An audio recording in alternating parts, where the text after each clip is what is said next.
हाँ, ये क्वेश्चन मैंने कंप्लीट कराया नहीं था लास्ट क्लास में, तो अब करा देते हैं इसको। ये बात आपको क्लियर हो गई थी कि ये बीच वाला एंगल, ये वाला पार्ट जो था, ये जिसको मैंने ऊपर एक कलर दिखाया था, ये ब्लू येलो कलर से शेड करा था इस ट्रायंगल को, तो इस ट्रायंगल का ये ऊपर वाला एंगल जिसको मैंने एंगल नंबर 3 डाला था, ये एंगल नंबर 3 अगर 1 के साथ ऐड करा दूंगा तो ए एंगल बन जाएगा रेड वाले ट्रायंगल का, ये वाला पार्ट पूरा, ठीक है। और ये वाला 3 एंगल अगर 2 एंगल के साथ ऐड करा दूंगा तो एंगल ए ही बन जाएगा, लेकिन वो पर्पल वाले एंगल का एंगल ए बनेगा, पर्पल वाले सॉरी ट्रायंगल का एंगल ए बनेगा, पर्पल वाले ट्रायंगल का एंगल ए बनेगा। ये पर्पल वाला ट्रायंगल है और एक ये रेड वाला ट्रायंगल है, ठीक है। तो इतना एंगल रेड, जो रेड ट्रायंगल है वो कंप्लीट एंगल नहीं बनेगा। ऐसे ही एंगल 2 पर्पल वाले का कंप्लीट एंगल नहीं है, तो यहाँ पे कॉन्ग्रुएंट करते हुए अगर हम एंगल ले रहे हैं तो कंप्लीट एंगल लेना पड़ेगा, एंगल का कुछ हिस्सा नहीं ले सकते हम, ठीक है। तो इसलिए यहाँ पे हमने क्या करा था, दोनों तरफ हमने एंगल 3 ऐड करा दिया था 1 और 2 के अंदर। 1 और 2 तो आपने दे ही रखा था इक्वल है पहले से ही, तो इक्वल पार्ट के अंदर कोई एक सेम वैल्यू ऐड करा दोगे तो रिजल्ट सेम आएगा। तो एंगल बी ए सी बन जाएगा 1 में 3 ऐड कराने पे। आप देखो 1 में 3 ऐड कराते हो एंगल तो क्या पढ़ोगे, बी ए सी, ये वाला एंगल बनेगा ना, यहाँ से लेकर के यहाँ तक का ये। तो ये एंगल रीड करना आपको आना चाहिए कि बी ए सी कौन सा एंगल है, या 1 में 3 ऐड कराया तो कौन सा एंगल बनेगा, ठीक है। जैसे कि एक एंगल ये है और एक एंगल ये है, अगर इस वाले एंगल में ये वाला एंगल ऐड कराओगे तो ये पूरा एंगल बनेगा। और इस पूरे एंगल को कैसे लिखते हैं हम, यहाँ से स्टार्ट करो, बीच वाला पॉइंट बीच में आएगा, लास्ट वाला पॉइंट लास्ट में आएगा, या इधर से स्टार्ट करके ऐसे लिख दो, या इधर से स्टार्ट करके ऐसे लिख दो, ठीक है। एंगल रीड करने हमने स्टार्टिंग में सीखे थे, इस लाइन्स एंड एंगल्स जब चैप्टर हमने स्टार्ट करता 6 वाला। तो इस पॉइंट का यूज होगा कॉन्ग्रुएंट करते हुए। तो यहाँ पे ट्राइंगल्स ले रहे हैं, कौन कौन से ट्राइंगल यहाँ पे कॉन्ग्रुएंट करने पड़ रहे हैं हमें देखो क्या चीज़ इक्वल करनी थी, ये रेड वाली लाइन और ये पर्पल वाली लाइन इक्वल करनी थी। रेड लाइन रेड वाले ट्राइंगल का पार्ट है और ये पर्पल वाली बेस लाइन, ये बेस वाली लाइन, ठीक है, ये वाली लाइन, ये पर्पल लाइन जो है ये पर्पल वाले ट्राइंगल का पार्ट है। अगर ये दोनों ट्राइंगल कॉन्ग्रुएंट हो जाएं इसी सीक्वेंस में जहाँ पे बी सी की जगह डी ई आता हो तो ये दोनों साइड्स हम इक्वल लिख सकते हैं बाय सिंप्लिसिटी, ठीक है। तो सबसे पहला काम इन दोनों ट्राइंगल्स को कॉन्ग्रुएंट करते हैं, ठीक है जी। तो अब यहाँ पे सीक्वेंस उन्होंने नहीं दिया, देखो बुक के अंदर कहीं कोई सीक्वेंस नहीं है, ना तो उन्होंने बोला ट्राइंगल कॉन्ग्रुएंट करके दिखाने हैं, तो वो कॉन्ग्रुएंट वाला पार्ट मैं इस जगह पे ही लिख देता हूँ और इसको कॉपी पेस्ट नीचे कर लेंगे आखिर में, ठीक है, ताकि आपको फिगर साथ साथ दिखती रहे। कलर ले लेता हूँ मैं, ऑरेंज ले लेता हूँ। इन ट्राइंगल, रेड वाला ट्राइंगल लिख रहा हूँ ए बी सी, और ट्राइंगल पर्पल वाला लिख रहा हूँ ए ई डी। पता नहीं सीक्वेंस यही बनना है कि कोई टेढ़ा बनना है या कुछ और बनना है, सीक्वेंस का मुझे नहीं मालूम, मुझे सिर्फ ये मालूम है कि ये दोनों ट्राइंगल हम कॉन्ग्रुएंट करने वाले हैं, ठीक है। तो करते हैं। तो आप मेन फिगर पे अगर आओ तो अब मैं मेन फिगर दिखा देता हूँ, यहाँ से सारा ये पार्ट हटाऊँ। यहाँ पे देखो आपको लिखा भी हुआ है ए सी लाइन ए ई के इक्वल है, ए सी लाइन ये वाली, यहाँ पे आपको कट शायद नहीं दिख रहे होंगे, इस पर थोड़े बड़े बड़े कट लगा देता हूँ, ये डबल कट, ये डबल कट, ये सिंगल कट, और इस पे सिंगल कट है, इस पे डबल कट है, ये लो ब्लैक से लगा दिया, अब साफ साफ नजर आएगा आपको। तो लिख रहे हैं इस बात को, और इनसे लिखते हैं। यहाँ कौन सा कलर लूँ जो अच्छे से दिख जाए इस पर, ये वाला कलर ले लेते हैं। ए बी सी ट्राइंगल और ए ई डी ट्राइंगल के अंदर मैंने यहाँ से लिखा ए बी साइड, इस ट्राइंगल की ए बी साइड आपको दिख रहा है, सिंगल कट वाली साइड रेड वाले ट्राइंगल का पार्ट है, रेड वाला ट्राइंगल ये है ए बी सी, ठीक है, और पर्पल वाला है ए ई डी। तो रेड वाले ट्राइंगल की सिंगल कट वाली साइड है ए बी, और पर्पल ट्राइंगल में सिंगल कट वाली साइड कौन सी है, ए डी।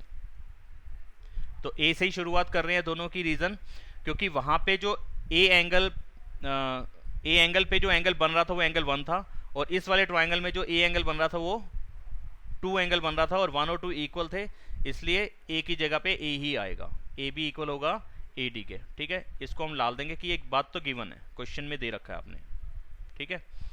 ऐसे ही दूसरी डबल कट वाली साइड लिख रहा हूँ रेड ट्राइंगल की डबल कट वाली साइड है ए सी, और वहाँ से है ए ई, स्टार्टिंग वहीं ए से कर रहे हैं तो दोनों में ए ही आएगा, रीज़न पहले वाले को पार्ट में मैंने क्लियर करा है आपको, अगर नहीं आया तो पूछ लेना।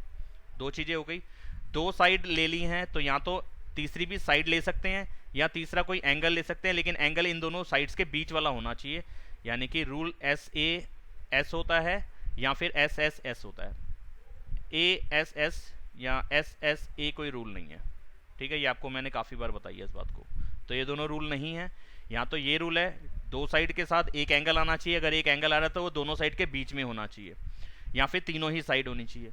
और जो तीसरी साइड इस ट्राइंगल की है वो तो भाई आपने पूछा है इक्वल करो, तो ये चीज़ तो मुझे नहीं मालूम, मतलब कि तीसरी साइड तो प्रूव करना है मुझे इक्वल है, तो यानी कि एस एस एस वाला रूल यहाँ नहीं चलने वाला, ऐसे ऐसे ही चलेगा। दो साइड हो चुकी हैं, इनके बीच का एंगल जरा आप सिंगल किसी एक ट्राइंगल में देख लो। मैं एक ट्राइंगल को ऐसा करता हूँ, मैं यहाँ से शेड कर रहा हूँ ब्लू कलर की, ब्लू शेड कर रहा हूँ इस रेड वाले ट्राइंगल को, देखो जरा, ब्लू शेड कर रहा हूँ इस रेड ट्राइंगल को। इसमें कुछ पार्ट वो ग्रीन वाला भी आ रहा है, तो ग्रीन के ऊपर जब भी ब्लू आएगा तो वो नहीं सॉरी, येलो के ऊपर जब भी ब्लू आएगा तो वो ग्रीन बन जाएगा। ये देखो आपके सामने हो रहा है, ये है ब्लू ट्राइंगल रेड वाला, ठीक है। अब इस रेड ट्राइंगल के अंदर सिंगल कट और डबल साइड के बीच का एंगल कौन सा है? एंगल ए है, लेकिन उसको खाली एंगल ए नहीं पढ़ेंगे क्योंकि एंगल ए कंफ्यूजन क्रिएट कर रहा है कि कौन सा एंगल ए है। एंगल ए यहाँ पे बहुत सारे बन सकते हैं, तो एंगल ए मेरे को जो चाहिए वो कौन सा है, तो मैं प्रॉपरली उसको पूरा नाम दे रहा हूँ। यहाँ पे क्या नाम दे रहा हूँ? बी ए सी, उसी पेन से लिख देता हूँ जिससे चल रहा है, बी ए सी। और वहां पे कौन सा एंगल आएगा? आप दूसरे वाले ट्रायंगल में जो दूसरे वाला जो ट्रायंगल है उसको मैं शेड कर रहा हूँ ऑरेंज, ऑरेंज शेड कर रहा हूँ दूसरे ट्रायंगल को। तो यहाँ पे तीनों कलर जहां मिल रहे हैं वो कोई और कलर बन गया, ग्रीन थोड़ा और लाइट हो गया, ठीक है। जब ऑरेंज ट्रायंगल ले रहा हूं उसके अंदर जो दोनों साइड सिंगल कट और डबल कट वाली साइड है उसके बीच का एंगल देखो कौन सा है। जो ऑरेंज ट्रायंगल मैंने अभी शेड करा है जिसके अंदर वो येलो वाला भी आया था, यानी कि वो ग्रीन वाला भी आया था जो पहले से ग्रीन हो गया था, यानी कि पर्पल वाला ट्रायंगल। आप ध्यान से देखो, पर्पल वाले ट्रायंगल में सिंगल कट और डबल कट के बीच वाला एंगल कौन सा है? वही है ना जिसमें 2 और 3 प्लस कराया था, 2 और 3 को प्लस करके कौन सा एंगल बना था? डी ए ई। अब वहां पे देखो मैंने कहां से शुरुआत करी थी? बी ए सी लिया था। बी ए कौन सी साइड थी? सिंगल कट वाली, तो यहां पे भी सिंगल कट वाली साइड से शुरुआत कर लेते हैं, डी ए ई। और ये चीज मैंने प्रूव कर ली है पहले, ठीक है। तो इसको मैं डाल देता हूं फ्रॉम 1, और ये 1 पॉइंट कहां लिख रहा हूं मैं? उस पॉइंट को 1 डाल रहा हूं, ये मैंने लिखा ही हुआ, उसको ऑलरेडी 1 लिखा हुआ है यहाँ पे, ठीक है।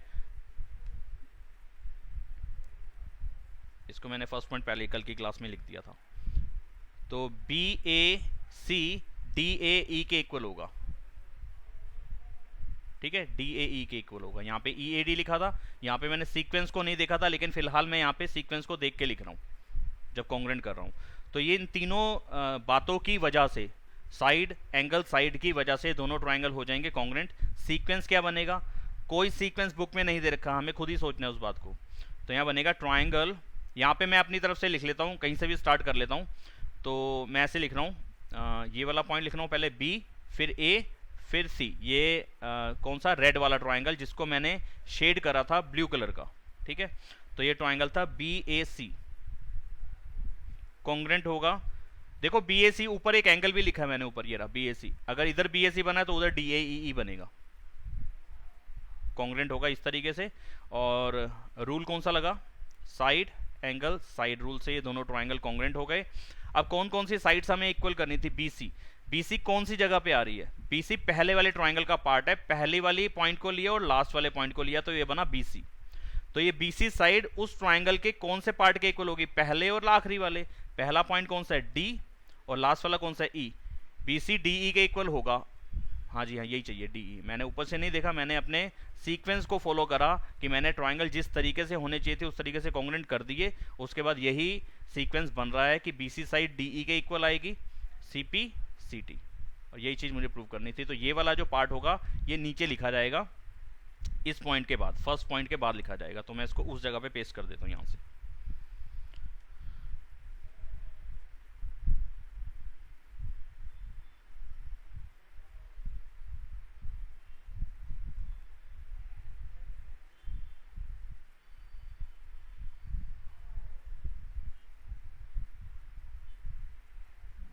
ये यहाँ पे लिखा जाना चाहिए था। वहाँ पे क्यों लिखाया मैंने, क्योंकि फिगर सामने थी, बार बार मेरे को ऊपर नीचे करना पड़ता, वहाँ पे मैंने साथ साथ से देख के आपको समझा दिया। अब ये बातें क्लियर हो गई, बताओ। Yes sir. ठीक है, तो रीज़न भी आपके सामने आ गए सारे कि क्यों कॉन्ग्रेंट करे, और कॉन्ग्रेंट करने से क्यों ये साइड्स इक्वल हो गए, बाई सिपिसिटी हो गई, corresponding parts of congruent triangle बन रहे हैं ये, इसलिए ये दोनों इक्वल हो जाएंगे। तो क्वेश्चंस हमें खुद सोचने पड़ेंगे पेपर के अंदर कि ज़रूरी नहीं है कि वो कॉन्ग्रेंट वाले साफ साफ कहेंगे जी कॉन्ग्रेंट कॉन्ग्रेंट करके दिखा दो, हमें बातों को समझना होगा कि कॉन्ग्रेंट ट्रायंगल करने पे ही बात मिलेगी भी कि नहीं मिलेगी। तो सब बातें आएंगी प्रैक्टिस से। अगला क्वेश्चन करते हैं जो कि बहुत ही प्यारा है, 8th क्वेश्चन।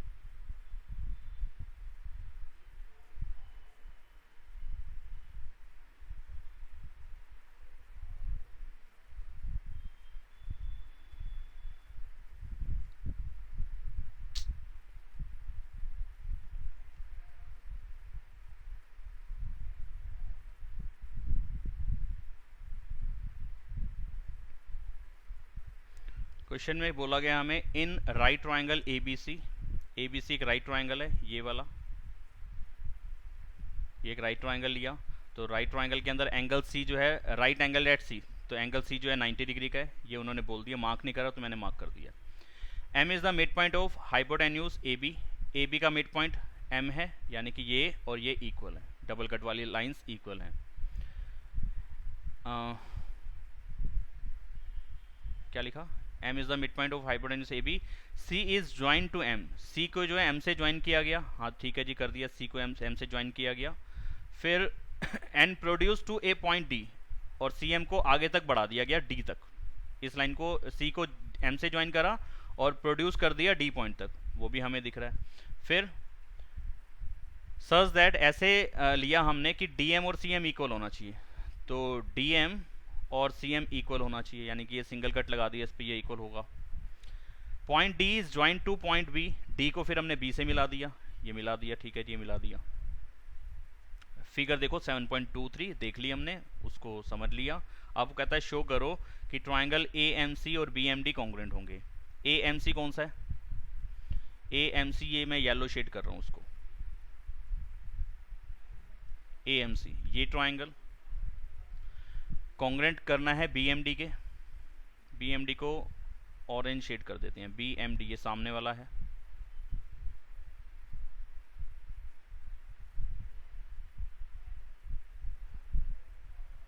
ठीक है। ये दोनों ट्रायंगल कॉन्ग्रुएंट करने हैं, कैसे करें, कलर कौन सा लूँ, अभी ये डार्क ब्लू ले लेता हूँ। फर्स्ट पॉइंट प्रूव कर रहे हैं और यहीं पे लिख रहा हूँ मैं उसको। तो सबसे पहले हाँ देखो आराम से ऊपर रहा होगा, समझ में आ गया होगा तुम लोग को, इस ऑरेंज ट्रायंगल में और येलो ट्रायंगल में सिंगल कट वाली साइड दोनों में आ रही है और डबल कट वाली साइड भी दोनों में आ रही है, यानी कि दो साइड्स दोनों की इक्वल बता रखी हैं। क्वेश्चन में एक तरीके से उन्होंने इस चीज़ को क्लियर कर दिया था। एक तो डायरेक्टली लिखा था DM और CM इक्वल है, और डायरेक्टली ये भी बताया गया था कि जो M है वो मिड पॉइंट है। मिड पॉइंट होने का मतलब भी हाफ ऊपर हाफ नीचे, आप इस बात को समझते हो, ठीक है। तो दो चीज़ें तो इक्वल दे दी। तीसरी चीज़, अगर दो साइड इक्वल दे दी तो तीसरी या तो साइड ही हो सकती है, या अगर दो साइड के साथ एंगल लेना है तो एंगल बीच में ही आना चाहिए। जब तक कि वो दोनों ट्रायंगल राइट ट्रायंगल ना हो, राइट ट्रायंगल में RHS रूल लगता है। RHS रूल है राइट एंगल, हाइपोटेन्यूज और अदर साइड, यानी कि एंगल साइड वाला रूल वहाँ पे चल जाता है, लेकिन वो राइट ट्रायंगल होने चाहिए और वहाँ पे हाइपोटेन्यूज और उसी तरीके से होना चाहिए जो RHS रूल कहता है। राइट साइड भी, राइट एंगल भी होना चाहिए, हाइपोटेन्यूज भी इक्वल होने चाहिए दोनों ट्रायंगल के, और एक साइड तीसरी कोई ना कोई दोनों की इक्वल होनी चाहिए, ठीक है। तो फिलहाल ये दोनों ट्रायंगल राइट ट्रायंगल तो नहीं है, क्योंकि राइट ट्रायंगल ये ABC है, इसका एक एंगल 90 का है। ये जो येलो ट्रायंगल और ये कौन सा है कलर, ऑरेंज ही बोल रहा हूँ मैं इसको, तो ऑरेंज तो नहीं है, कलर क्या बोलते हैं उसको, मैं ऑरेंज ही बोल देता हूँ फिलहाल। तो इस ऑरेंज कलर में उस येलो कलर वाले ट्रायंगल में कोई एंगल 90 का नहीं है, तो ये दोनों राइट ट्रायंगल नहीं है, तो RHS रूल लगने का मतलब नहीं है। तो दो साइड को लेके या तो पहला रूल लग सकता है या ये दूसरे वाला, और कोई रूल होता ही नहीं दो साइड को लेके। अच्छा जी, तो एंगल इन दोनों के बीच में ही होना चाहिए। तो सिंगल कट और डबल कट वाली साइड के बीच में एंगल ऑरेंज वाले में तो आ रहा है ये वाला, जिसको मैंने डाल दिया 1 नंबर, ठीक है। और दूसरी तरफ येलो वाले में ये वाला एंगल बन रहा है, जिसको डाल दिया नंबर 2। और आप जरा ध्यान से देखो तो ये दोनों इक्वल भी हैं, वर्टिकली अपोजिट। दोनों लाइंस जब भी इन दो लाइंस किसी एक पॉइंट पे इंटरसेक्ट करती हैं तो ये कौन सी पोजीशन होती है, वर्टिकली अपोजिट। तो ये दोनों इक्वल हैं, 1 और 2 इक्वल हैं। तो बड़े आराम से ये काम तो हो गया, पहले वाला कॉन्ग्रुएंट करने वाला फर्स्ट पार्ट हो गया। तो फर्स्ट पार्ट के लिए हम क्या लिखेंगे, थोड़ा छोटा करके लिख रहा हूँ यहाँ पे, इन, या ऐसा करता हूँ नीचे लिख देता हूँ, इन ट्राइंगल, अभी सीक्वेंस को नहीं देख रहा मैं, फिलहाल नाम लिखते हुए ट्राइंगल का, D M B and triangle A M C. ठीक है, तो इसकी सिंगल कट वाली साइड लिखता हूँ पहले, ऑरेंज वाले ट्राइंगल की सिंगल कट वाली साइड। ठीक है, तो सिंगल कट वाली साइड को या तो मैं डीएम लिख सकता हूँ या एमडी लिख सकता हूँ। मैं ऐसा एमडी लिख रहा हूँ, रीज़न अभी बताता हूँ एमडी क्यों लिख रहा हूँ। एम वाला पॉइंट जो है एंगल वाला पॉइंट है, एंगल 1, और उधर एंगल 2 वाला पॉइंट भी कौन सा है, एम वाला। तो दोनों में लिखना आसान हो जाएगा, यानी कि इक्वल एंगल से मैंने स्टार्टिंग करी है, यानी कि एम पॉइंट से लिखा है डी की तरफ, एम पे था एंगल 1 इस तरफ। ठीक है, तो 1 किसके इक्वल है, दूसरे ट्राइंगल में 2 के इक्वल है, और 2 पे कौन सा पॉइंट है, एम ही आ रहा है। तो दूसरे की सिंगल कट वाली साइड कौन सी लिखी जाएगी, एम सी। ठीक है, और इसके लिए रीजन क्या देंगे, आपने क्या दिखा था, D M is equal to M C या सी एम, ये गिवन था, ये साफ साफ ही आपने बोला हुआ, ये रहा पॉइंट, ये वाला पॉइंट मैंने यहाँ से लिया है। ठीक है, मैंने लिखा है एम डी और एम सी, आपको ये लिखना आना चाहिए। यहाँ पे अगर आप सीक्वेंस देख लेते हो तो इससे बेटर कुछ हो नहीं सकता। अगला पॉइंट एंगल वाला लिख लेते हैं, इसमें ऑरेंज वाले में आ रहा है एंगल 1, दूसरे में आ रहा है एंगल 2 येलो वाले में, और रीजन था वर्टिकली अपोजिट एंगल्स, 2 पॉइंट हो गए। ठीक है, तीसरा पॉइंट डबल कट वाली साइड लिख रहा हूँ, ऑरेंज ट्राइंगल में डबल कट वाली साइड है एम बी, मैं एम से ही शुरुआत कर रहा हूँ इसकी, क्योंकि एम वाला पॉइंट मेरे को आराम से जज कर पा रहा हूँ कि एम वाला पॉइंट पे एंगल 1 बन रहा है और एम वाला पॉइंट पे ही एंगल 2 बन रहा है, 1 और 2 दोनों इक्वल है। तो अगर इसकी स्टार्टिंग एम से करिए तो उस वाले ट्राइंगल में भी स्टार्टिंग एम से ही करनी पड़ेगी, तो एम ए बन जाएगा वहाँ पे। रीज़न आपने दे रखा था M is the mid point of A B, ये दे रखा है, ये रहा, M is the mid point of A B. ठीक है, ए बी का मिड पॉइंट है, तो मिड पॉइंट होने का मतलब हाफ उधर हाफ इधर। ठीक है, तो इसके लिए या तो गिवन डाल दो या पूरा ये लिख दो, आपकी चॉइस है। M is the, M P मतलब mid point of A B. ठीक, ये इसका रीजन हो गया। तो साइड एंगल साइड, और ये जो एंगल है इन दोनों साइड के बीच में बन रहा है, आपको दिख भी रहा होगा, सिंगल कट डबल कट के बीच में, सिंगल कट डबल कट के बीच वाला एंगल। तो साइड एंगल साइड रूल से दोनों ट्राइंगल कॉन्ग्रुएंट हो गए। अब सीक्वेंस कैसे लिखना चाहते हो, इस ट्राइंगल का नाम कैसे देना चाहते हो, आपकी चॉइस है, या मैं बुक को फॉलो करता हूँ। यहाँ पे बुक दे रखी है, मतलब कि बुक के अंदर पार्ट दिया हुआ है ए एम सी। ठीक है, तो ए एम सी इस तरफ बन रहा है, ये रहा ए एम सी, तो इधर वाला तो ए एम सी में लिख देता हूँ पहले ही, A M C is congruent to triangle. इस साइड वाले पे क्या बनेगा, ए एम, सॉरी यहाँ से देखो इन तीनों साइड्स में से किसके बारे में इन्फॉर्मेशन है, काफ़ी दो साइड्स के बारे में इन्फॉर्मेशन बड़े आराम से लिख सकता हूँ। एम सी को देख लेते हैं, चलो पहले वाले को, एम सी क्या है, लास्ट वाले 2 हैं।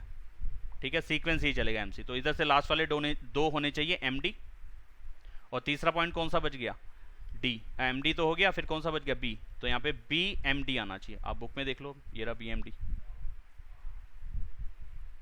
ये मैंने वहाँ से नहीं देखा, मैंने वो यहाँ से देखा है, एम सी और फिर ये एम डी, मतलब कि इसी सीक्वेंस में लास्ट के 2 लेटर हैं ए एम सी के, तो इस ट्राइंगल में भी लास्ट के 2 लेटर एम डी ही होने चाहिए, वो इसी सीक्वेंस में आने चाहिए एम डी। तो तीसरा पॉइंट कौन सा बच गया, बी वाला ना, तो बी स्टार्टिंग में आ जाएगा, बी एम डी। तो इस तरीके से लिखे जाएंगे ट्राइंगल कॉन्ग्रुएंट करते टाइम पे। Reason side angle side rule से मैंने दोनों ट्राइंगल को कॉन्ग्रुएंट करा। तो ये हो गया फर्स्ट पार्ट कंप्लीट। आगे आते हैं दूसरे पॉइंट पे, D B C is a right angle, D B C is a right angle. आपने अभी तक जिससे पहले जो 7 क्वेश्चन पढ़े थे, ये क्वेश्चन नंबर 8 है, 7 क्वेश्चन जो पढ़े थे, अगला पार्ट जो होता था वो ज़्यादातर अभी 7 के 7 क्वेश्चन में सीपीसीटी हमने लिखा था, यानी कि उस ट्राइंगल का ही, उन्हीं दोनों ट्राइंगल्स का ही पार्ट बनता था अगला। तो corresponding parts of congruent triangle हम करके सीपीसीटी करके हम लिख देते थे। लेकिन यहाँ देखना जरा, डी बी सी ये तो उसका पार्ट ही नहीं है जो कॉन्ग्रुएंट ट्राइंगल करे हैं, उसमें से कुछ हिस्सा तो आ रहा है लेकिन पूरा नहीं आ रहा, इतना हिस्सा तो आ ही नहीं रहा उसका। ठीक है, तो कैसे करेंगे, अब इस चीज़ को मुझे ये वाले एंगल को 90 बताना है, कौन से वाले को मैं इसमें रेड कर रहा हूँ, देखो इस एंगल को 90 बताना है, इस वाली जगह को 90 बताना है, कैसे बताऊँ। तो सीपीसीटी तो बनने वाला है नहीं, क्योंकि पहली बात, दोनों ट्रायंगल में से कोई भी राइट ट्रायंगल नहीं है, जो येलो और ऑरेंज कलर के ट्रायंगल मैंने शेड कर रखे हैं, तो सीपीसीटी होने का कोई मतलब है नहीं। कैसे करते हैं, अब जरा ध्यान दो, बड़ा प्यारा क्वेश्चन है ये। क्यों प्यारा है, अब आपके सामने होने वाली बात। देखो, जब ये दोनों ट्रायंगल मैंने कॉन्ग्रुएंट कर दिए, अगर यहाँ पे सीक्वेंस को मैं फॉलो सही से नहीं कर पाता या समझ नहीं पाता इस बात को, तो आगे वाले पार्ट होने मुश्किल हो जाते। देखो अब कैसे, क्या मैं सीपीसीटी ये चीज़ लिख सकता हूँ? देखो सीक्वेंस क्या था, ये वाला सीक्वेंस था जो आपके सामने ये लिखा हुआ है, ये वाला ही तो सीक्वेंस था, है ना, जो बुक के अंदर देखा है। ये सीक्वेंस को मैं प्रूव कर चुका हूँ, इस फर्स्ट पार्ट को प्रूव कर चुका हूँ।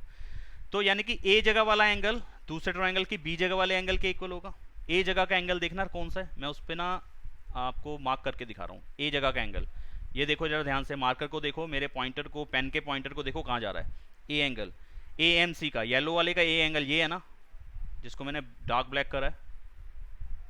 ये किसके इक्वल होना चाहिए, ये वाला एंगल किसके इक्वल होना चाहिए? बी पॉइंट के इक्वल होना चाहिए, दूसरे ट्रायंगल के।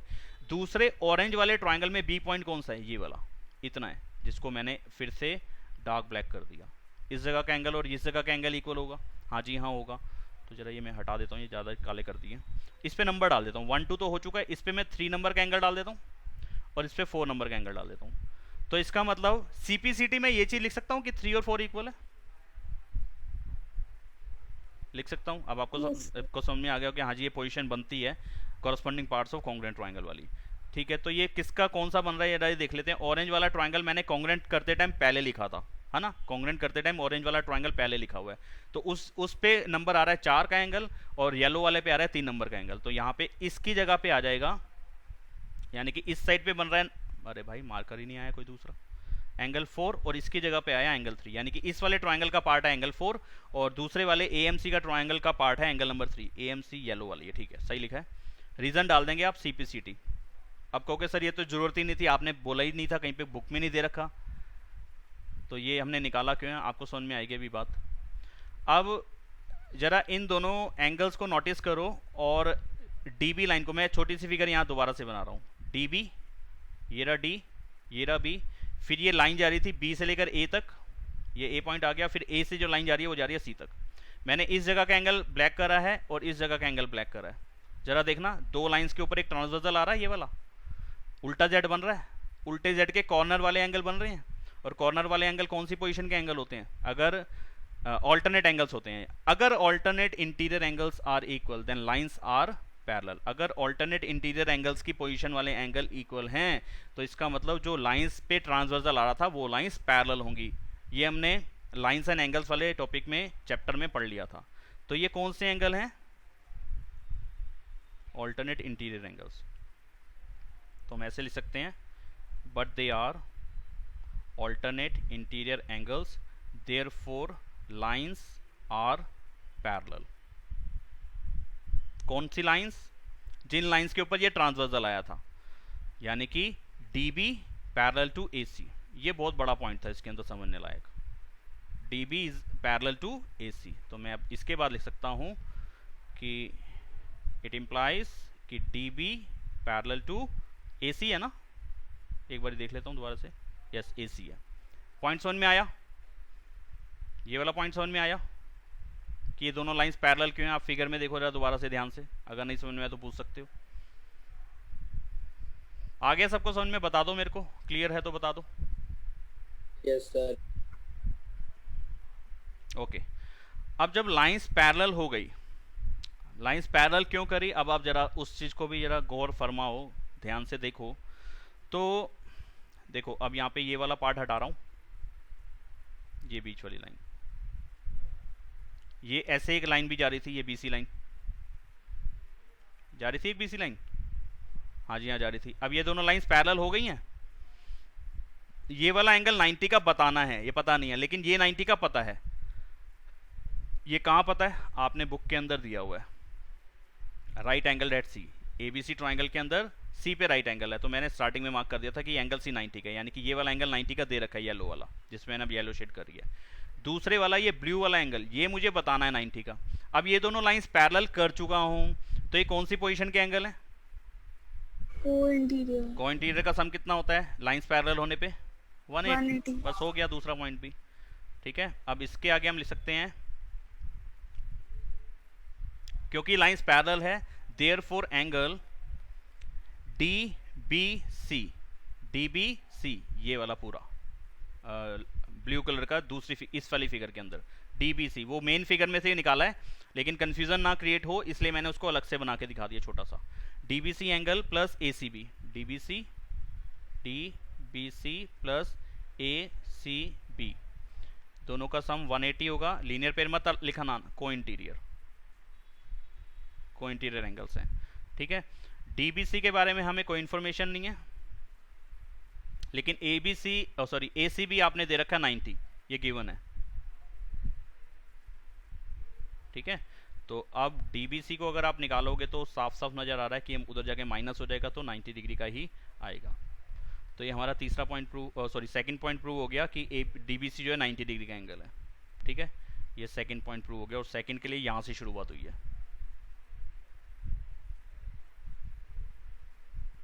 ठीक है। ये सेकंड के लिए हो गया। थर्ड पॉइंट के लिए आते हैं। DBC और ACB ट्राइंगल को कॉन्ग्रुएंट करना है।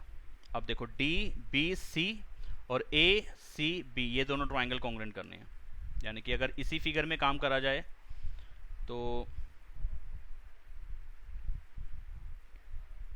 ये वाला ट्राइंगल और ये वाला ट्राइंगल, यानी कि इधर से नीचे वाला ट्राइंगल और इधर से पूरा नीचे वाला ट्राइंगल, ठीक है। अगर शेड करें तो ये येलो शेड वाला ट्राइंगल और कुछ पार्ट ओवरलैप कर रहा है, यानी कि MBC ट्राइंगल दोनों में आ रहा है, ये ओवरलैपिंग पार्ट है।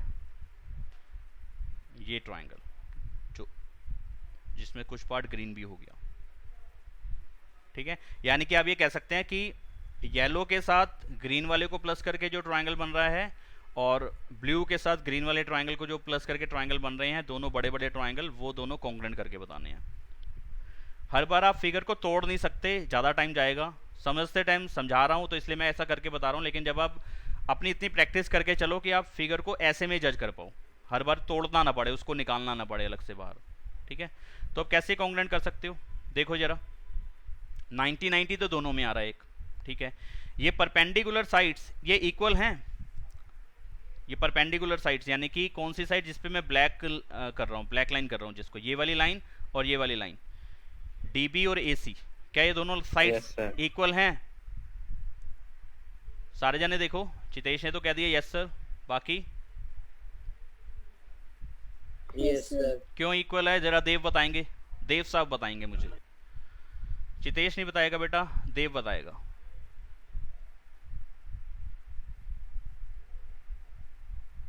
चलो अब देव नहीं बताया, अब नहीं बताएगा देव, पूछा है तो नहीं बताएगा, वैसे कहेगा हाँ बताया, अब बताया मुझे। हितेश बताएगा मुझे, हितेश बता बेटा। सर DB और AC बताना। हाँ हाँ ये इक्वल है, क्यों इक्वल है? सर क्योंकि लाइंस पैरेलल है। पैरेलल लाइंस तो हमेशा इक्वल नहीं होती, ये लाइन और ये लाइन पैरेलल है, मैंने कहा ये पैरेलल है, कहाँ इक्वल है बताओ? एक लंबी एक छोटी है। सर एक वो सेकेंड एक दोनों सेकेंड एक triangle- सेकेंड एक सेकेंड अंशिका, मैंने आपसे नहीं पूछा, प्रांशी आपसे नहीं पूछा मैंने अभी, मैंने हितेश से पूछा अभी।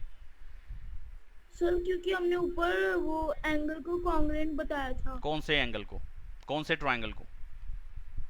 सर वो ट्रायंगल BMD और AMC को, यानी कि ऑरेंज ट्राइंगल को और येलो ट्राइंगल को कॉन्ग्रुएंट बताया था, और उन्हीं में से एक एक साइड बन रही है। ये एक सिंगल कट वाली सिंगल कट के इक्वल थी, डबल कट वाली डबल कट के इक्वल थी। जब दोनों ट्राइंगल इक्वल कॉन्ग्रुएंट हो गए तो बची तीसरी साइड कौन सी, ये 3 कट वाली, तो उधर भी कौन सी बची जिसमें 3 कट लगा रहा हूँ, तो ये दोनों भी इक्वल रहेंगी, CPCT।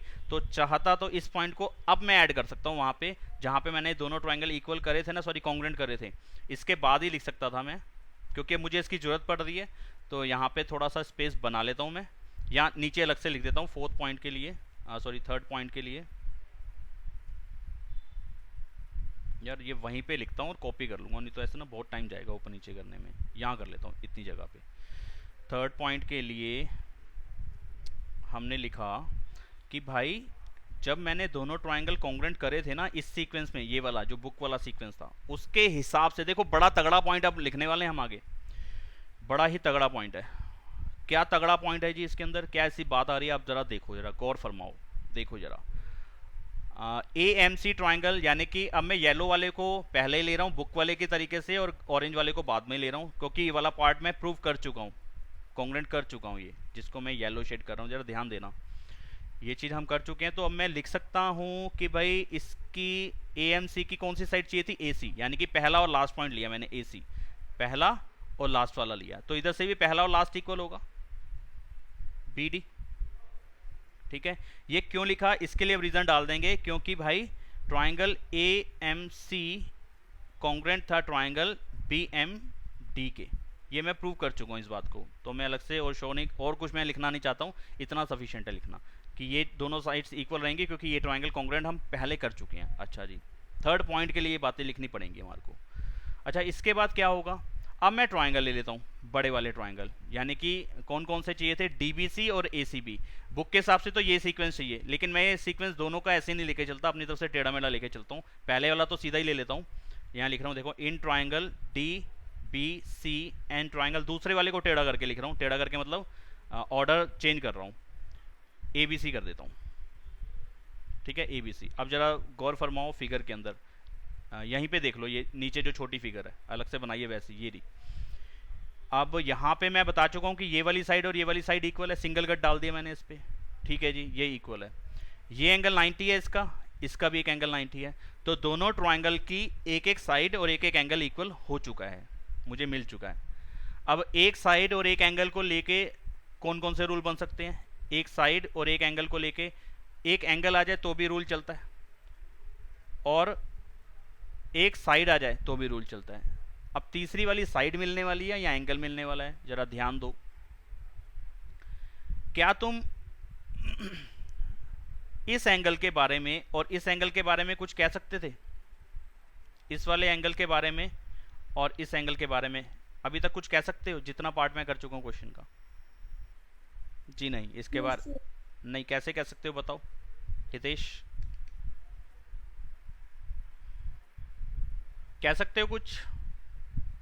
सर वो इक्वल नहीं होंगे। क्यों इक्वल होंगे, बताओ रीजन दो। सर वहाँ पे ट्रायंगल कॉन्ग्रेंट प्रूफ किए थे, जब कॉन्ग्रेंट प्रूव करते उसके हिसाब से सीक्वेंस बना था, ब्लैक वाला ब्लैक के इक्वल, और इधर मैं अब रेड कर देता हूँ, ये रेड वाला, अच्छा। ये रेड वाला इधर के रेड के इक्वल, ये सीक्वेंस बनेगा जो हमने ये वाला जो पार्ट करा था ना एएमसी और बीएमडी, उसके हिसाब से ये बनेगा, रेड रेड के इक्वल, ब्लैक ब्लैक के इक्वल। तो ब्लैक और रेड कैसे आप इक्वल फिर बता सकते हो? नहीं बता सकते, और कोई बीच में हमने और कोई बात करी नहीं है, तो ये नहीं बता सकता। यानी कि एंगल के बारे में कौन दूसरा जो एंगल बचता था, या जो नीचे वाले एंगल बचते हैं, मैं उसको और नहीं बता रहा हूँ क्योंकि कन्फ्यूज़न और बन जाएगी। इधर का एंगल और इधर का एंगल ये भी अभी तक मुझे नहीं मालूम इक्वल है, तो बचती है साइड। आप देख रहे हैं कि दोनों के अंदर ये बीसी साइड जिसको मैं कर रहा हूँ पर्पल, ये पर्पल साइड दोनों बड़े ट्रायंगल का पार्ट है। ठीक है, तो ये दोनों साइड्स ले लूँगा। तो करते हैं, फटाफट लिख देते हैं कि इन दोनों ट्रायंगल्स में क्या क्या बातें इक्वल लिख रहे हैं। सबसे पहले मैं एंगल वाला पॉइंट लिख रहा हूँ, तो इसके अंदर आया एंगल डीबीसी, नीचे लिख रहा हूँ कोने पे लेफ्ट कॉर्नर नीचे, DBC is equal to DBC is equal to, यहाँ पे क्या आएगा, यहाँ पे क्या आएगा,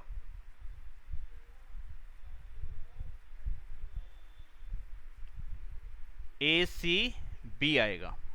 ठीक है, ए सी बी आएगा। ठीक है, ये लिख दिया। क्यों? ईच 90, दोनों 90 डिग्री का एंगल है। दूसरी चीज क्या लिखा था हमने, कौन कौन सी चीजें ढूंढी थी हमने? एक तो साइड ढूंढी है, एक एंगल ढूंढा है। एंगल तो लिख दिया, अब साइड जरा लिखें तो क्या आएगा, इधर से आएगी डीबी साइड और उधर से आएगी एसी साइड।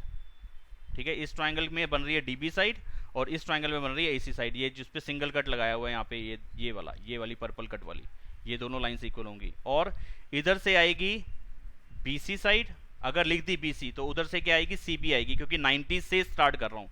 इस ट्रायंगल में 90 वाला पॉइंट है बी, सी पे एंड, और दूसरे वाले ट्रायंगल में 90 वाला पॉइंट है सी, तो सी से बी आएगा। ठीक है, ये सीक्वेंस में दोनों ट्रायंगल यानी कि इस तरीके से दोनों ट्रायंगल कॉन्ग्रेंट हो जाएंगे, ये पॉइंट्स को इंक्लूड करके।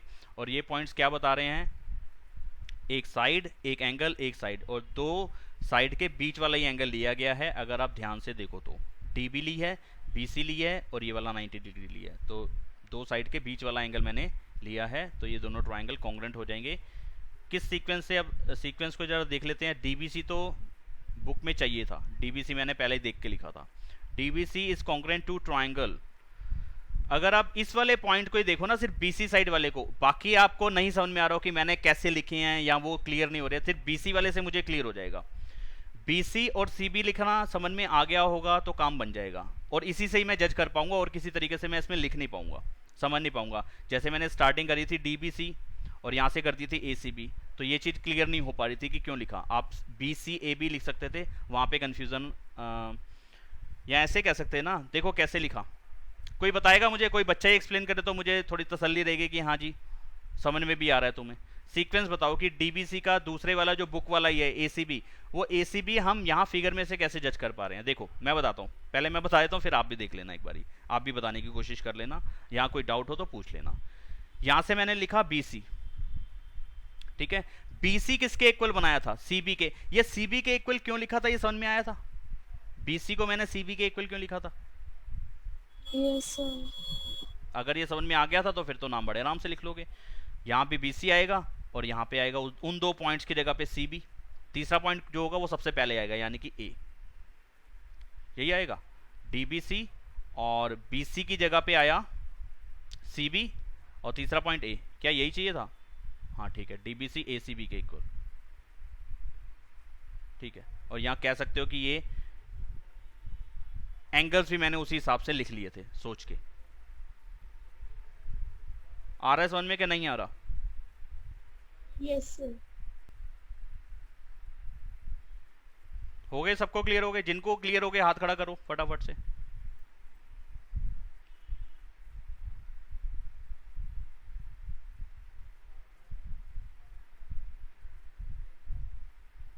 अंशिका, देव, खुशी, अच्छा सबको क्लियर है, ठीक है जी। फिर नहीं बताता, फिर मैं क्यों ऐसे सरदर्दी बनाऊं अपने लिए जब आपको क्लियर ही है तो। देखो अगर यहाँ पे मैंने क्या स्टार्टिंग में बताया था, मैंने स्टार्टिंग में बताया था कि यहाँ पे अगर आप DBC लिख रहे हो और यहाँ पे ACB आना था और आपने BCA लिख दिया तो वो सही है, BCA सही है, क्योंकि एंगल तो वही C वाला ही बनेगा ना, लेकिन ऑर्डर सही नहीं बना, ऑर्डर सही नहीं बना। उस ऑर्डर को मैं इस वाले पॉइंट से बड़े आराम से जज कर पाता था यहाँ पे, इस जगह पे, इस क्वेश्चन के लिए, क्योंकि यहाँ पे BC इस वाले ट्राइंगल में, जो ये पहला ट्राइंगल है जिसको मैं ब्लू शेड करके दिखा रहा हूँ आपको, DBC ट्राइंगल के अंदर अगर मैंने BC लिख दिया था तो इसका मतलब मैंने B पॉइंट कौन सा लिया था, जहाँ पे 90 वाला एंगल था, इस ट्राइंगल का 90 वाला एंगल था, एंड करा C पे, ठीक है। तो उस दूसरे वाले ट्राइंगल में जिसमें मैं ऑरेंज कट लगा रहा हूँ, ये वाला, ये ट्राइंगल ACB, इसके अंदर 90 पे कौन सा पॉइंट था? C था ना, तो इसकी शुरुआत C से होनी थी और B पे एंड होना था। बस इन्हीं पॉइंट से, BC और CB से ही मुझे ट्राइंगल लिखने आ जाएंगे दोनों, और कुछ जज करने की जरूरत नहीं थी, या और कुछ में सीक्वेंस देखने की इतनी जरूरत नहीं थी कि मैं BCA अगर यहाँ लिखा था तो भी मेरा काम चलता, ठीक है। आगे बढ़ते हैं। अब हो गया ये कंप्लीट? नहीं, अभी एक पॉइंट और रह गया, फोर्थ पॉइंट। तो ये हो गया थर्ड पॉइंट यहाँ पे। अब फोर्थ पॉइंट मैं नीचे लिख देता हूँ, क्या कह रहा है फोर्थ पॉइंट?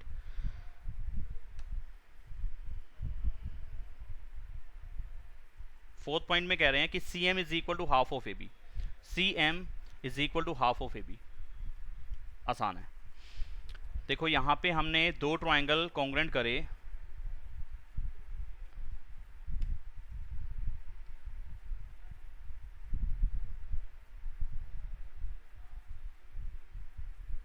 ये वाला DBC is congruent to ACB, DBC और ACB कॉन्ग्रुएंट ट्राइंगल्स हैं, ठीक है।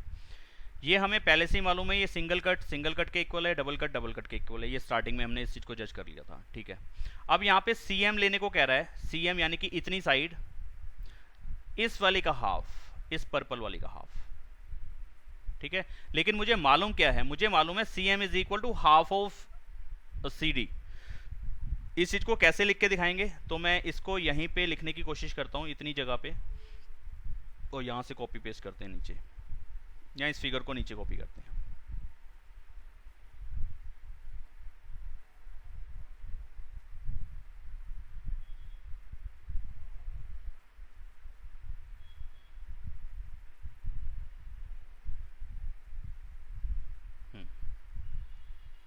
ठीक है, मुझे प्रूव क्या करना है, C M is equal to half of A B, ये प्रूव करना है। ठीक है, तो इस पे काम कर रहे हैं। देखो यहाँ पे मालूम था कि जो सी एम है वो क्या है, किसके इक्वल है, एक तरीके से हाफ ऑफ डी सी के इक्वल नहीं है। यहाँ इसको ऐसे लिख सकता हूँ और खुल के लिखना है, तो C M is equal to M D is equal to half of D C. बोलो ये समझ में आता है कि नहीं आता, नहीं तो और भी इसकी एक्सप्लेनेशन है, और भी खुल के बता सकते हैं इस चीज़ को। ये चीज़ क्लियर है?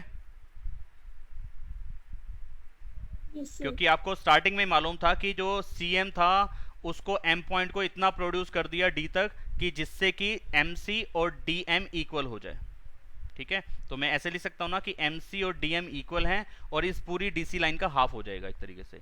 या इसको ऐसे समझा हमने कि अगर सी डी बनाना चाहते तो हम ऐसे बनाते, सी डी हम लिखते तो ऐसे लिखते, M C plus D M, ऐसे लिखते। फिर अगला स्टेप हम लिखते हैं कि भाई एम सी और डी एम तो इक्वल है, तो दोनों की जगह या तो डी एम लिख दो या दोनों की जगह एम सी लिख दो। तो इस डी एम की जगह एम सी लिख दिया क्योंकि ये और ये इक्वल था। ठीक है, तो 2mc is equal to C D या डी सी, और एक mc किसके इक्वल आएगा, 2 इधर मल्टीप्लाई में हो रहा है, इधर आके हाफ हो जाएगा। तो mc किसके इक्वल आया, हाफ ऑफ सी डी के, और mc किसके इक्वल था, स्टार्टिंग में मालूम था mc किसके इक्वल है, dm के। तो मेरे को यही पॉइंट तो मिला, mc या cm इक्वल है md के, और cm किसके इक्वल है, हाफ ऑफ cd के। तो यानी कि ये दोनों का दोनों पार्ट जो इक्वल पार्ट है वो किसके इक्वल होंगे, हाफ ऑफ cd के। नहीं आया ना समझ में? ये चीज समझ में आई कि नहीं आई, क्लियर बताओ मेरे को। Yes. देव, हितेश, खुशी, प्रांशी, वंश, आ गया देव, सर, आ गया। खुश, अच्छा देव, खुशी को भी आ गया, हितेश, हाँ सर। ओके। तो ठीक है, तो फिर तो मेरा काम बड़ा आसान हो गया अगर ये पॉइंट समझ में आ गया। वैसे तो मैंने पूरा लिख ही दिया कि कैसे कैसे हुआ, वरना मैं चाह रहा था कम लिखूं इसके बारे में। अब आप देखो, आपने स्टार्टिंग में लिखा था, आपको थर्ड पॉइंट में पता चला था ट्राइंगल, थर्ड पॉइंट क्या था, triangle D B C is congruent to triangle A C B. ये आपको पता चल गया था थर्ड पॉइंट में, ये थर्ड पॉइंट था। ठीक है, अब इसी के अंदर से क्या मैं लिख सकता हूं कि डी सी जो डायगोनल वाला एक तरीके से पार्ट बन रहा है, यानी कि ऐसे बड़ी साइड वाला, ये वाली साइड डी सी, तो डी सी क्या है, पहला और लास्ट पॉइंट। तो उधर से पहला और लास्ट पॉइंट क्या है, ए और बी। तो यानी कि ये दोनों साइड्स इक्वल होनी चाहिए, D C is equal to A B, D C is equal to A B. हाँ जी हाँ। अब मुझे कुछ हाफ करना है यहाँ पे, जो चीज़ प्रूव करनी है उसमें क्या चीज़ चाहिए था, C M is equal to half of A B, half of A B. ठीक है, तो इस ए बी को हाफ बनाना है तो क्या करना पड़ेगा, इसका हाफ करना पड़ेगा। या तो बोथ साइड्स डिवाइडेड बाय 2 या बोथ साइड्स मल्टीप्लाई बाय 1/2। दोनों का एक ही मीनिंग है, दोनों साइड्स को 1/2 से मल्टीप्लाई कर दिया 1/2 से। तो कहने का मतलब वो ये ना कि बोथ साइड्स डिवाइडेड बाय 2। ठीक है, तो ऐसा हम कर सकते हैं, ये मैथ्स का रूल है, जो इस साइड पे करोगे वो उस साइड पे करना पड़ेगा। अगर इस पे 2 प्लस करते हो तो इस पे भी 2 प्लस कर दो, इस पे 2 माइनस करते हो तो इस पे भी 2 माइनस कर दो, इसको 2 से मल्टीप्लाई करते हो तो इसको 2 से मल्टीप्लाई कर दो, इसको 2 से डिवाइड करते हो तो इसको भी 2 से डिवाइड कर दो, बैलेंस करके चलो। ठीक है, तो बोथ साइड्स डिवाइडेड बाय 2, तो मैं ऐसे भी लिख सकता हूँ और डाल के कि डीसी को अगर मैंने 2 से डिवाइड करा तो ए बी को भी 2 से डिवाइड कर दूंगा, तो रिजल्ट सेम आएगा। हाँ जी हाँ आएगा। अब डीसी का हाफ, डीसी का हाफ जरा फर्स्ट पॉइंट यानी कि इस ए पॉइंट को देखो, ए इक्वेशन को देखो, यहाँ पे क्या है, सी एम इक्वल है एम डी के, और एम डी किसके इक्वल है, हाफ ऑफ डी सी के। तो ये डी सी अपॉन में 2 लिखूँ या हाफ ऑफ डी सी लिखूँ, ऐसे लिखूँ या डी सी के नीचे 2 डाल दूँ, तो एक ही मीनिंग है ना। इसका मतलब यही हुआ कि डी सी को हाफ किया गया। ठीक है, तो यानी कि इसकी जगह पे क्या लिख सकता हूँ, या तो मैं एम डी लिख सकता हूँ या मैं सी एम लिख सकता हूँ। मुझे रिक्वायरमेंट है सी एम की, तो मैं सी एम डाल देता हूँ, इसको हटा के इसकी जगह पे डाल देता हूँ सी एम। ये कहाँ से लिखा मैंने, फ्रॉम ए इक्वेशन से लिखा ये वाला पॉइंट। ठीक है, और इक्वल में ए बी अपॉन में 2 तो आ ही रहा है, वो कैलकुलेशन का स्टेप है, ऊपर से नीचे, नीचे से नीचे। ठीक है, तो सी एम किसके इक्वल आ गया, ए बी अपॉन में 2। ये तो चाहिए था, C M is equal to A B upon में 2 आ गया, C M is equal to A B upon में 2। तो फ्रॉम ए यहाँ ना लिख के यहाँ ब्रैकेट में डाल दो, फ्रॉम पॉइंट ए, तो हो गया।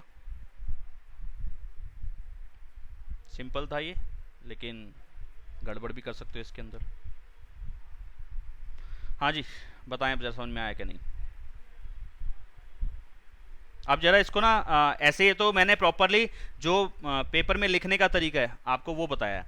अब इसको थोड़ा समझाता हूँ फिगर के अंदर, कि अगर भेजे में नहीं आया तो समझो जरा इसको। सबसे पहले देखो, क्वेश्चन की शुरुआत में हमें पता था जितना एमसी है ना उतना डीएम है। जरा ध्यान देना, आप समझ में बड़े अच्छे से आ जाएगा। लिखना तो मैंने बता दिया, अब सिर्फ कैलकुलेशन इसको नंबर पे समझते हैं, न्यूमेरिकली समझते हैं इस बात को। जितना एमसी उतना डीएम। अगर एमसी की वैल्यू 4 है तो एमडी की वैल्यू कितनी भी होगी, 4 ही होगी,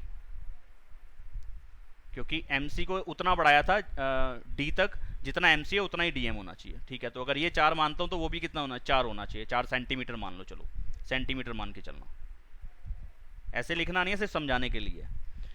तो 4 और 4 कितना हो गया, ये 8 हो गया। यानी कि डीसी की वैल्यू कितनी हो गई, 8 हो गई। इसमें कोई डाउट नहीं होगा, डीसी की वैल्यू 8 आएगी। कोई डाउट है इसके अंदर, बताओ। No sir. ठीक है, जब हमने दोनों ट्रायंगल कॉन्ग्रुएंट करे थे, ये वाले जो मैंने यहाँ लिखे हैं, जिस पे रेड लाइन नीचे डाल रहा हूँ, अंडरलाइन कर रहा हूँ जिसमें, तो डीसी और ए बी इक्वल बना था ना, डीसी और ए बी इक्वल बना था, रीजन नहीं डाला, सीपीसीटी। ठीक है, सीपीसीटी।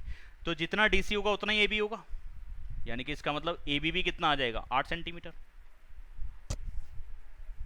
ए बी भी कितना आ जाएगा, 8 सेंटीमीटर। ठीक है, तो इसका मतलब मैं लिख सकता हूं कि जो MC था वो कितना था, 4 सेंटीमीटर ना। MC कितना था देखो, 4 सेंटीमीटर। स्टार्टिंग तो यहीं से करी थी, तो MC की वैल्यू क्या है, 4 सेंटीमीटर, जो कि हाफ है किसका, 8 सेंटीमीटर का।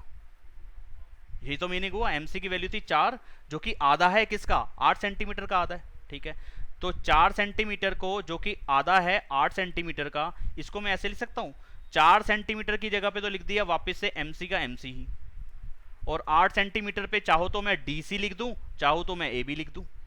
चाहूं तो मैं DC लिखूं, 8 सेंटीमीटर का DC भी है और 8 सेंटीमीटर का AB भी है, तो मेरा मर्जी। अब आपकी रिक्वायरमेंट है AB वाली, तो मैं AB लिख देता हूं, 8 सेंटीमीटर की जगह AB भी लिख सकता हूं। तो आ गया MC is equal to half of AB। आई बात समझ में? Yes sir. ये आगे जो चैप्टर नंबर 8 है ना, क्वाड्रिलेटरल, उस पे इस तरीके का काम बहुत करना पड़ेगा हमारे को, जो नंबर पे हम समझाएंगे आपको। ठीक है, मैं नंबर पे आपको क्लियर करूंगा, और पॉइंट्स कैसे लिखने होते हैं ये तो मैंने लिख दिया कि लिखने का तरीका ये है, प्रेजेंटेशन ये है, पेपर में आपने ऐसे लिख के आना है, लेकिन समझते टाइम बात हमने ऐसे करी थी, इस तरीके से। अब आप किसी भी नंबर पे समझ सकते हो, 5-5 लेके कर सकते हो, 10-10 लेके कर सकते हो, 2-2 लेके कर सकते हो, बड़े आराम से समझ में आ जाएगा। यानी कि कहने का मतलब था कि दोनों दोनों इक्वल थे और दोनों में हाफ हाफ हो रहा था। यानी कि अगर यहाँ पे देखो M AB के लिए क्या काम कर रहा था, M is the mid point of AB, यानी कि ऊपर 4 सेंटीमीटर तो नीचे 4 सेंटीमीटर, यानी कि इसमें हर एक छोटा टुकड़ा बराबर था। ये भी 4, ये भी 4, ये भी 4, ये भी 4। ठीक है, आई बात समझ में? अब आगे बढ़ जाते हैं। आई बात समझ में, अब दोबारा नहीं करते, ये क्लियर हो गया होगा, ये लिखा रहने तो यहाँ पे। तो ये एक्सरसाइज तो हमारी हो गई कंप्लीट। सर वो 7th क्वेश्चन बचा है। 7th क्वेश्चन बचा है अभी? अच्छा, मैंने सीधे ये 6 के बाद 8 करा दिया। चलो 7 कराते हैं फिर फटाफट से। सर एक बार ऊपर वाले दिखाना, शायद से उसमें भी एक रह गया था। एक सेकेंड। सर यहाँ नहीं, यहाँ वो क्वेश्चंस में, एनसीईआरटी बुक में। हाँ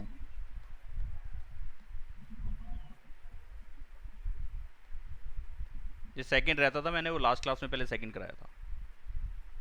हाँ ठीक है सर। ठीक है, अब ये वाला कराया था पहले फटाफट से 7th, ताकि आज की क्लास में ये एक्सरसाइज तो कंप्लीट हो जाए।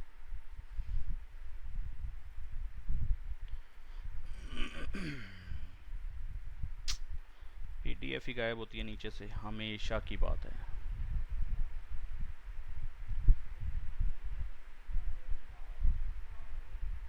ठीक है जी, ये दे रखा है हमारे को क्वेश्चन, और यहाँ पे कहता है A B is a line segment and P is the mid point.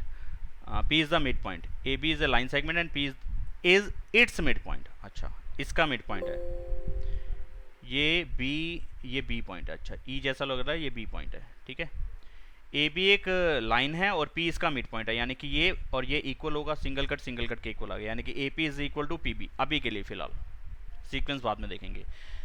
D and E are points on the same side of A B की सेम साइड पे हैं डी और ई पॉइंट, यानी कि सेम साइड पे यानी कि ऊपर की तरफ, दोनों ई और डी पॉइंट ऊपर की तरफ हैं फिगर के हिसाब से, ठीक है, सेम साइड पे कर दिया, हम नीचे भी लेके बना सकते थे। सच दैट इस तरीके से एक पॉइंट्स हैं ये दोनों ई और डी एक ही साइड पे हैं, ए बी लाइन के एक ही साइड पे दोनों पॉइंट्स हैं, इस तरह से कि डी ए बी और ए बी ई इक्वल होना चाहिए, B A D, B where is B A D, यानी कि इस तरीके से एंगल बनाया उन्होंने, ये एंगल और A B E angle equal होना चाहिए, ये दिख रहा है हमें कि ये एंगल, ये रेड वाला एंगल इस रेड एंगल के इक्वल है, ये आपने बता दिया, ठीक है। और ये ई पी ए ये डबल कट वाला, यानी कि इसको मैं कर देता हूँ पर्पल, और ये भी कर देता हूँ पर्पल, ये दोनों एंगल इक्वल है। शो दैट ट्राइंगल का नाम दे दिया, बहुत अच्छी बात है, कि डी ए पी यानी कि इसको येलो ही कर देता हूँ, ये ट्राइंगल, ठीक है, ये वाला ट्राइंगल ई बी पी के कॉन्ग्रुएंट करना है, तो उस पर ऐसा करता हूँ, उसमें मैं ऐसे ऑरेंज लाइंस डाल देता हूँ, ये दोनों ट्राइंगल कॉन्ग्रुएंट करने हैं, ये ऑरेंज लाइंस वाला और वो येलो शेड वाला, ठीक है। अब गौर फरमाएं और फरमाना यहीं पे शुरू कर देते हैं। इन ट्राइंगल, फटाफट से यही नाम लिख रहा हूँ, डी ए पी, इसी सीक्वेंस में लिख देता हूँ जैसा आपने पूछा है, ई बी पी, इन दोनों ट्राइंगल्स के अंदर क्या क्या चीजें इक्वल है, डी ए पी है येलो वाला ट्राइंगल, येलो वाले ट्राइंगल की कौन कौन सी बातें इस ऑरेंज कट वाले ट्राइंगल से मैच कर रही हैं। तो आप जरा देखें, बेस पार्ट में जो एपी वाला पार्ट है, जो एपी लाइन है वो येलो वाले का पार्ट है, और जो पीबी लाइन है वो ऑरेंज वाले ट्राइंगल का पार्ट है, ठीक है। तो यहाँ पे मैं लिखता हूँ एपी इज इक्वल टू, वहां पे कौन सा आएगा, पीबी के बीपी, बताओ मेरे को, बीपी। बाकी बच्चे क्या कहते हैं, हितेश बताना जरा, पीबी आएगा कि बीपी?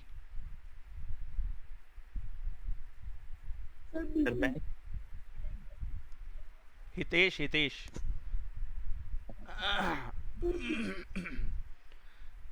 खुशी आप बताओ, खुशी? बीपी आएगा, क्यों, ऐसा क्यों लिखा हमने, पीबी क्यों नहीं लिख दिया? लिख तो सकते थे पीबी, लेकिन ऑर्डर के हिसाब से बताओ, हाँ मुझे बताओ, शाबाश। सर जैसे डीएपी लिखा है तो हमने सेकंड वाला उठाया है एपी, तो हमने दूसरे ईबीपी से भी उस जगह पे जो लिखा है वो उठाया है। बिल्कुल सरासर गलत है ये आपका ये बोलना, क्योंकि इसका मतलब आप तो ये मान के चल रहे हो कि ये दोनों ट्राइंगल कॉन्ग्रुएंट है, आप तो मान के चल रहे हो ना, उन्होंने तो कहा था प्रूव करो, शो करो, तो मतलब कि आप बुक के पैटर्न को फॉलो कर रहे हो, जैसा उन्होंने लिख दिया वैसा होना है, इसलिए ये बातें होंगी, नहीं, गलत है ये, बिल्कुल गलत है। मैं आपको टेस्ट के टाइम पे बता रहा हूं, मैं टेस्ट जब भी लूंगा ना तो मैं जान के क्वेश्चन के अंदर ही ऑर्डर गलत डालूंगा, आपकी गलती वहां पकड़ में आएगी सबकी, जिन्होंने सही दिमाग लगाएंगे वही सही कर पाएंगे उस क्वेश्चन को, वरना मैं वो ऑर्डर ही गलत डाल के चलूंगा, अपने आप तुम कहोगे सर ये आपका ये दिया वो क्वेश्चन गलत है, ऑर्डर ये आना था। अगर ये बच्चा जो बता पाएगा उसी को समझ में आया टॉपिक। अभी फिलहाल खुशी का आंसर तो बेटा गलत है। अब मैं पूछता हूँ ये वाला पॉइंट अंशिका से, अंशिका बताएगी, फटाफट बताओ बेटा। 11th वालों का टाइम हो चुका है, वो वेट कर रहे होंगे या वो अभी इस ग्रुप में आने की कोशिश करेंगे, फटाफट बता दो मेरे को। अगर मैं पूछ रहा हूं आप नहीं बता पा रहे हो तो इसका एक ही मतलब बनता है कि हमें समझ में नहीं आया, और मेरी सारी मेहनत पे तुमने गर्म पानी डाल दिया। गर्म पानी से अच्छी सफाई हो जाती है ना, इसलिए कह रहा हूं मैं, गर्म पानी डाल दिया होगा, अच्छे से साफ हो जाए, बिल्कुल भी ना रहे सर की बात दिमाग में। अंशिका आपसे पूछ रहा हूं, लास्ट बार आप बता रहे हो कि नहीं बता रहे हो, बस इतना सा जवाब दे दो कि नहीं बता रही हो कि बता रहे हो, ठीक है। प्रांशी आप बताओ बेटा। सर ये जो एंगल ए जो है उस पे सर डी ए बी जो है, और एक मिनट सर, तो मैं बताऊं, नहीं दे रखा है कि, हाँ सर क्वेश्चन में दे रखा है कि B A D is equals to A B E, वहां तो पे भी सर मैं जैसे सीक्वेंस, वहां पे भी सीक्वेंस में गलत डाल सकता हूँ, कोई मुझे कुछ नहीं कह सकता। अगर मैं यहाँ पे ए बी ई लिख दूं, ए बी ई की जगह पे ई ई ए ई बी ए लिख दूं, तो मुझे कोई गलत नहीं कह सकता यहाँ पे। मुझे sir A P B P के इसलिए इक्वल होगा क्योंकि ए पे एंगल बन रहा है और बी पे भी एंगल बन रहा है। तो सर पी मिड पॉइंट है। ए पे भी एंगल बन रहा है और बी पे भी एंगल बन रहा है, वो तो डेफिनेटली ट्राइंगल के तीनों पॉइंट्स पे एंगल बनता है।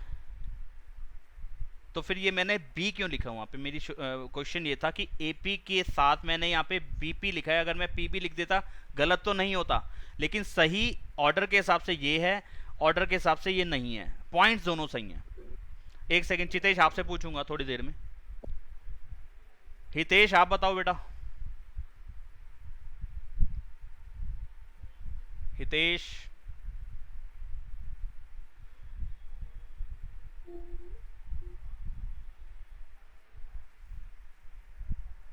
अच्छा प्रांशी, एक मिनट दोबारा से अपना वाला पॉइंट क्लियर करो, तुमने क्या बोला था?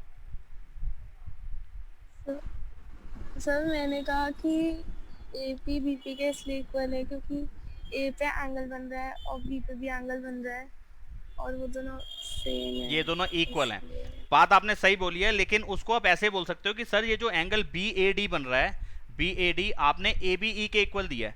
अगर आप जो बोल रहे थे कि सर ई बी ए आ जाएगा तो बनेगा तो वे बी वाला ही एंगल ना, ये रेड वाला। अगर आप इसको ई बी ए पढ़ लो तो भी यही एंगल बनेगा, रेड वाला। अगर आप इसको ए बी ई पढ़ लो तो भी वो रेड वाला ही एंगल बनेगा उधर का, ठीक है।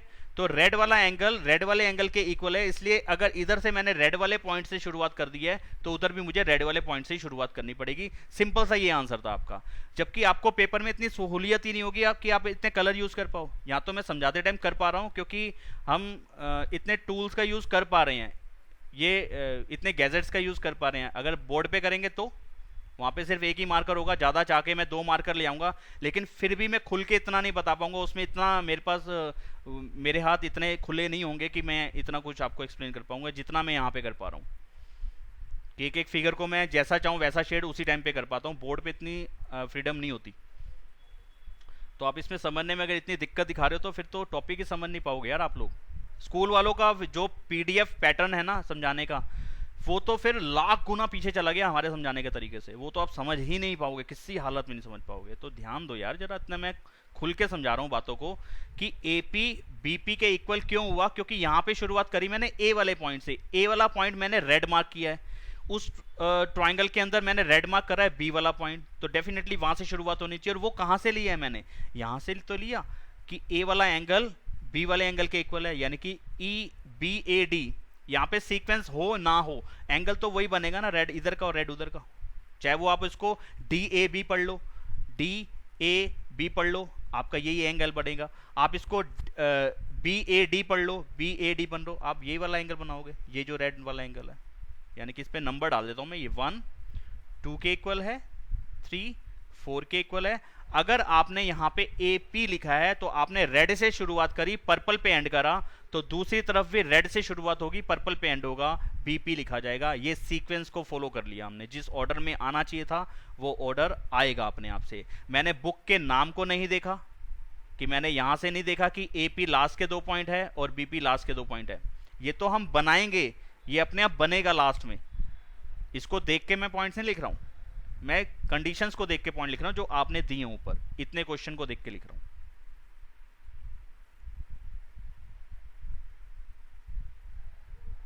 चलिए, मुझे कुछ क्लियर हुआ कि बच्चे किस हद तक समझ रहे हैं। AP और BP इक्वल है, ठीक है। अब आप देख रहे हैं कि जो ऑरेंज वाला, सॉरी ऑरेंज तो कोई है नहीं यहाँ पे, वो कट वाला है जिसमें लाइंस डाली है। येलो वाले ट्राइंगल पे आओ। येलो वाले ट्राइंगल में अगर आप देखो तो एंगल 1 इसका कंप्लीट एंगल बन रहा है। येलो वाले के अंदर एंगल 1 कंप्लीट एंगल है, रेड वाला। लेकिन येलो वाले ट्राइंगल में एंगल 3 कंप्लीट एंगल नहीं है उसका। येलो वाले ट्राइंगल के अंदर जो पर्पल एंगल है वो उसका कंप्लीट एंगल नहीं है। पर्पल के साथ ये वाला एंगल अगर मिल जाए, जिसको मैं ब्लैक कर रहा हूं, तो इसका कंप्लीट एंगल P बन जाएगा इस येलो वाले ट्राइंगल का। यानी कि इस पे नंबर मैं डाल देता हूं 5। तो यहाँ पे मैं लिखूंगा, एक जगह अलग से लिख लेता हूँ इस पेन से, कि आपने दिया हुआ है 3 नंबर का एंगल और 4 नंबर का एंगल इक्वल है, गिवन। दोनों में एक ही चीज ऐड कर रहा हूं, नंबर 5 का एंगल। तो अगर इसमें भी एंगल 5 ऐड कर दूंगा और इसमें भी एंगल 5 ऐड कर दूंगा तो रिजल्ट सेम रहेगा, कोई फर्क नहीं पड़ता, मैथमेटिकली बिल्कुल सही है। 3 में 5 ऐड करने पे मुझे जो एंगल मिलता है वो मिलता है APD, APD। और 4 में 5 को जब ऐड कर देता हूं तो मुझे एंगल मिलता है BPE। ठीक है, इसके लिए कोई रीजन नहीं आएगा, ऐड करने का जो बना वो बना, उसके लिए कोई अलग से रीजन नहीं लिखा जाएगा कि कहां से आया, मैंने लिख दिया उसके लिए कि दोनों को ऐड कराया हमने। चाहो तो यहीं पे सीक्वेंस बना सकते हो इसका कि मैंने APD लिखा है तो रेड से शुरुआत करी, पर्पल वाला पॉइंट लिया, फिर ऊपर वाला पॉइंट लिया। तो इधर भी 4 में 5 को ऐड करा के जो एंगल बनेगा, या तो मैं उसको लिखूंगा BPE या मैं लिखूंगा EPB। कौन सा सही है? BPE सही है, क्योंकि रेड से ही शुरुआत करूंगा, पर्पल वाला बीच में आना चाहिए और तीसरे वाला एंड पे आना चाहिए। तो BPE, ये सीक्वेंस एकदम सही लिख दिया मैंने। ये कहां से देखा है? ये सोच के लिखा है, कहीं से मैंने बुक वाले गिवन जो प्रूव करने वाले पॉइंट से उनको देख के नहीं लिखा है।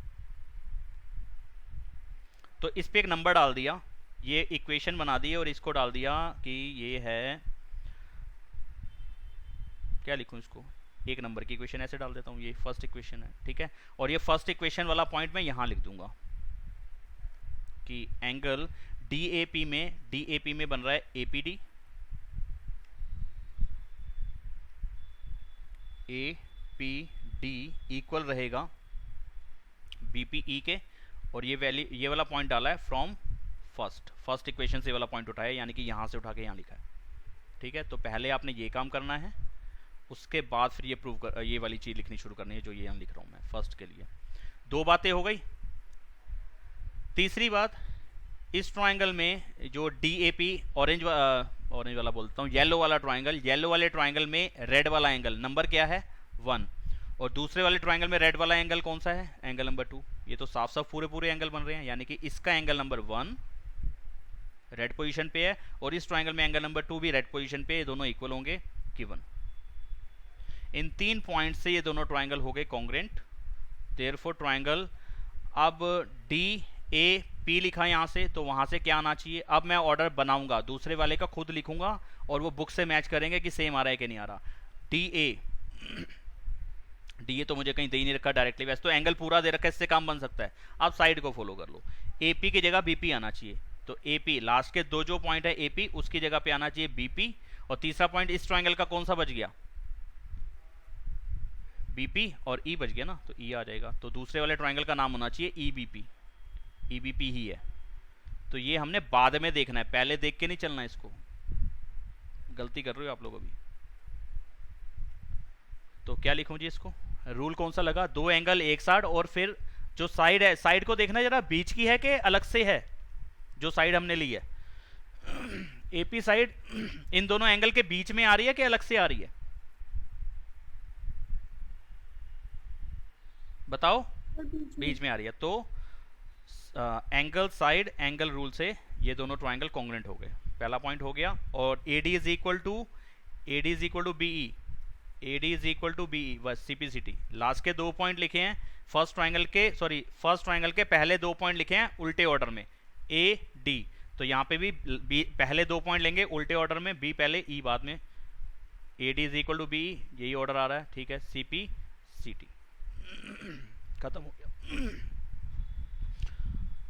चलो बाकी करते हैं अगली क्लास में, आज के लिए इतना ही, ठीक है। जयराम जी की, और ये प्रैक्टिस करके रखो। पॉइंट्स क्लियर नहीं हुए तो फिर कॉन्ग्रेंट के जो एक्स्ट्रा क्वेश्चन है ना, इस टॉपिक के जो एक्स्ट्रा क्वेश्चन है वो भूल जाना, और ये वाले क्वेश्चन भी फिर आप रट के जाओगे पेपर में। तो बेटर है अपने दिमाग में बैठाओ, मैंने बहुत खुल के बताया इन क्वेश्चंस को, तो जरा समझो पॉइंट्स को। प्रैक्टिस करोगे तो ही बातें क्लियर होंगी, खुद से लिख के देखोगे, खुद से अपने दिमाग पे जोर डाल के समझने की कोशिश करोगे तो ही चीज़ें समझ में आएंगी। अदरवाइज आप फिर बार बार मेरे को बोलना पड़ेगा, रट्टा मारने के अलावा और कोई ऑप्शन नहीं बचेगा आपके पास। चलो जयराम जी की बाय बाय।